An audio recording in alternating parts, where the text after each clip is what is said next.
Treasury to cut down the budget by 144 billion, risking accumulation of pending bills and stalled projects. Striking clinical officers call out the government for allegedly ignoring their plight after a 6-hour meeting with the Council of Governors failed to yield results. A lot of fear has been expressed, or intimidation, to the organizers and to anyone who intends to attend. I can assure you here that according to the Constitution of Kenya, we are guaranteed the right of association, and we can associate in any manner that we want. Plus, the much anticipated Limuru 3 meeting set for this Friday receives blessings of the Kikuyu Council of Elders, with UDA allied leaders from the region threatening to stop it.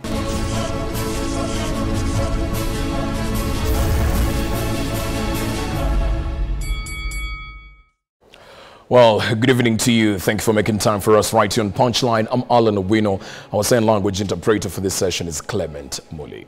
Now, President William Ruto's maiden budget is facing massive revenue shortfalls, forcing the National Treasury to cut down the budget by 144 billion Kenyan shillings, a move that risks accumulating new pending bills and more stalled projects. As Joel Chachanaw reports, the fiscal deficit in Ruto's first financial year has edged towards the 1 trillion shilling mark, with the government borrowing a whopping 908 billion to finance the budget. The National Treasury in its supplementary budget too has proposed a 144 billion shillings cut to President William Ruto's maiden budget, bringing it to 3.84 trillion Kenya shillings, a move which has elicited mixed reactions. Especially sometimes, I find very ridiculous that somebody just sits with a pen and decides that is reducing budget estimate for a particular agency without any cause or reason. Pedigrees are created by these budget cuts. So we must find a way of minimizing the budget cuts. And how do we do? We must look for a linear budget that we can be able to fit. Cost is a good thing. Going down on budget is a normal course of business, and actually informed by the current prevailing circumstances of the business. And the fact that also we can tell that the business environment this financial year has not been so good, first because of the forex issues that happened. Surprisingly, the recurrent expenditure has been cut down by only 31.3 billion to stand at 2.76 trillion Kenya shillings, while development expenditure has been slashed by 112 billion to stand at 649 billion Kenya shillings. One that suffers most is development. I'll tell you the reason why. You will not reduce salaries. You will go to court because by law you're not supposed to reduce. In fact, you're supposed to increase salary. Reduce The recurrent instead of cutting development, because when you cut development, sometimes the sectors of the economy will suffer more. This comes even as the Kenya Revenue Authority has so far recorded a 270 billion revenue shortfall, expanding the fiscal deficit to 908 billion, a figure which could potentially hit 1 trillion mark should the body miss its current targets. Why do you overestimate your targets? You must go gradual. Domestic borrowing is projected to reduce to 407 billion from 474 billion, while external debt is set to hit 501 billion from the current 412 billion projected at the beginning of this financial year.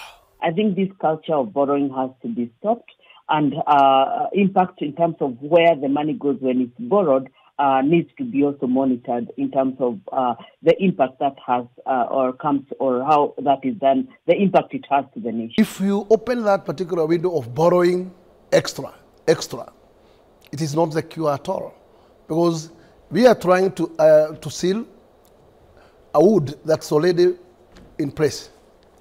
We have already indebted the country, both borrowing locally and internationally. And if we are to close the bridge, we must reduce that appetite of borrowing. The worrying situation is said to mount pressure on the revenue collection body as it tightens its belt to realize the revised 2.4 trillion revenue target for the current financial year. Joel Chacha, K24 TV, Nairobi.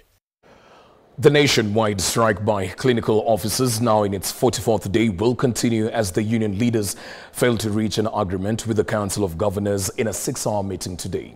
The leadership will on Wednesday midnight withdraw their staff members from health facilities under the national government, an escalation they hope will prompt the government to address their plights soon. Here is Ben Kirida with more.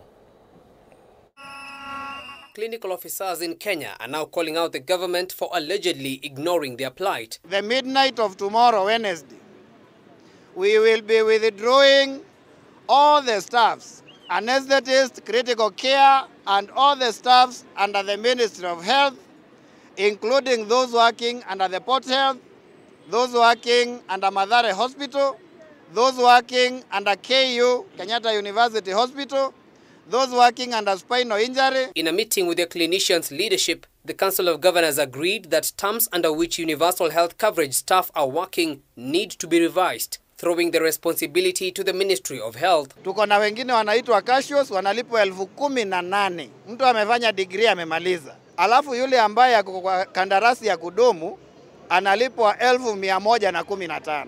Wanafanya mandhari ni sawa ambao wanafanyia kazi. The Council of Governors, however, cites a lack of fiscal capacity to hire the 20,000 additional clinical officers as demanded by the union. The healthcare workers in this country need a central management system where they can directly negotiate or rather get allocation from the treasury to employ. We are asking for enough clinicians so that you do not have to wait 8 hours in that health center. The union leadership will tomorrow meet the negotiating team at the Ministry of Health with a key focus on hiring of UHC staff under permanent and pensionable terms as their contracts are set to lapse this month. Employ more staff to guarantee takeover of the UHC. To further push for their demands, the clinicians have planned to hold demonstrations every Tuesday. Ben Kirida, K24, Nairobi. Learning activities in Congo Primary School, Kiambu County, has been strained for the second day after 2 man-made dams burst their banks, flooding the institution. And as Bentura Kwamboka now reports, victims of the Mai Mahi floods tragedy are yet to resume school for the second term due to the injuries sustained in the tragic incident. As schools reopening countrywide enters a day 2 for the second term, learning activities at Congo Primary School in Kiambu County has been hampered by floods after 2 man-made dams burst their banks. According to Priscilla Wanjiru, a teacher at the institution, pupils cannot access the school as the entrance is flooded with water that is yet to be diverted. Our school is very flooded. We have 2 dams. Today, 3 government officials have come. Our MCA, Mr. Muro, he's just here with me. They have assessed the situation. The school is unpassable. Left with no alternative to gain access inside the school premises, pupils from the institution are said to be faced with the dangers of attacks from hippos residing in the 2 dams that are now roaming freely in the area. The children are not safe to go there because there can be hippopotamus in those dams. So I ask anyone who is responsible, who is able to come and maybe assist us and put away that water. According to area MCA Lawrence Mora, SEK Committee Enma Primary School, which is a kilometer away where pupils from Congo could have been relocated temporarily, also faces a challenge of collapsed toilets, further paralyzing resumption of classes. The environment also should be conducive for the learning purposes. You go to ACK Anima, that is a health hazard. We don't have toilets. There are no toilets for the students. So I would say that we should move. The county government and the national government should fast track and arrest the situation so that the schools are not left behind. In St. Vincent, Omware, Kisii County, one student who was hurt in Mahi Mahi floods incident is yet to join others for the second term due to the injuries sustained while trying to escape flash floods. We have a few cases. One case of a student who comes from Mai Mahiu that was affected with what happened there. She's still in hospital, but the parent has communicated to us that soon should be released and should be joining us so that we continue with the studies. So far, 44 primary schools and 27 secondary schools are yet to reopen countrywide, with 12 primary and 16 secondary schools in Nyeri County shut down due to flooded classrooms and toilets. Bentura Komboka, K24 TV. Over 1.3 million day secondary learners risk lacking third-term capitation this year if the government does not increase the proposed 2024-2025 budget by 12.768 billion. And even more worryingly, junior secondary school faces a deficit of 15.4 billion under the proposed budget. Harriet Chimea reports.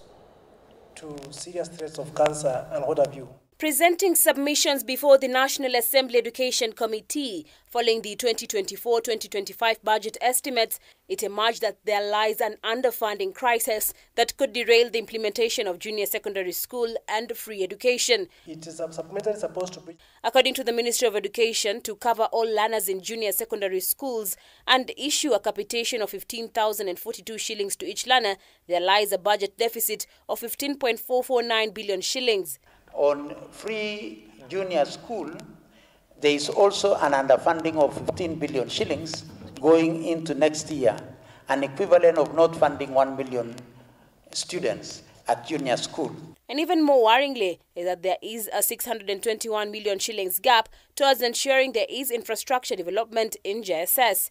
Students who depend on school feeding programs could also miss out, as the budget did not allocate funds towards the program, yet 4.9 billion shillings is needed to facilitate the program. So we are asking this House to appropriate resources to feed our children, because that is the responsibility of this House. Free education also hangs in the balance. In order to ensure primary school learners receive the 1,420 shillings capitation, 9.781 billion shillings is needed, yet there is another deficit of 660 million shillings. Furthermore, 1,381,100 day secondary learners risk lacking funding for this year's third term if the Ministry of Education is to allocate a full capitation of 22,244 shillings. The proposed budget is 63.886 billion shillings, yet 76.654 billion shillings is needed. If the deficit of 12.768 billion shillings is not issued, then learners could receive 18,757 shillings instead of the required 22,244 shillings. Free day secondary education, we have a deficit of 12.7 billion shillings, or an equivalent of 540 students who will not be funded if we use the full capitation of 22,000 shillings. But if we were to utilize the 63.8 billion shillings that has been given to us on all the students who are in our high schools, then we shall be funding at an average of 18,757,000 per child. Harriet Chimea, K24. The Ethics and Anti-Corruption Commission Chairperson David Oginde has called on Parliament to amend the legislation to allow the Commission to use part of what they recover in unexplained wealth, corruptly acquired assets and proceeds of crime to meet their budget deficits. EACC is also calling for those suspected of being involved in corruption to be barred from accessing their offices, as this has been a hindrance in the fight against corruption through interference with investigations and alteration of evidence. David Kagina with more. According to the EACC annual report for the year 2022-2023, the Commission was able to trace 6.63 billion in illegally acquired and unexplained assets, out of which 3.8 billion was successfully recovered, increasing the value of the cumulative value of what EACC has managed to recover from 3.6 billion recovered in 2018 to 28 billion by 2023. EACC says financial constraints is one of their major challenges against corruption, and that legislation should be put in place to allow them to use part of what they recover to bridge their funding deficit. We are proposing that either a percentage of that which has been recovered or an amount that would help us to meet our actual expenditure budget. The Commission says it is operating at 50% of its staff capacity, which has been a major challenge owing to the number of cases it handles, with at least 5,252 reports received by the Commission for investigation between July 2022 and June 2023. Further, the Commission is calling on Parliament to seal the legal gaps that have been making the fight against corruption hard for the body. This is in addition to complementing Chapter 6 of the Constitution on leadership and integrity by barring persons being investigated on corruption grounds from holding public office until declared innocent by the courts. They can deny you access to certain documents, to interviewing particular individuals. Intimidation is another one.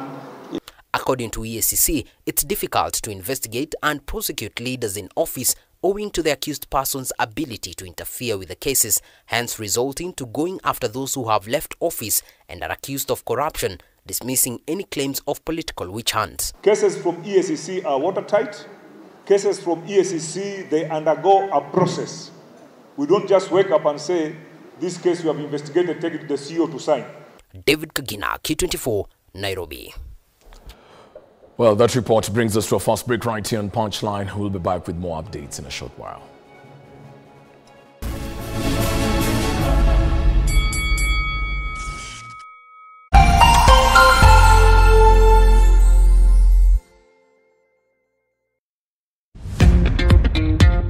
Are you ready to make a difference?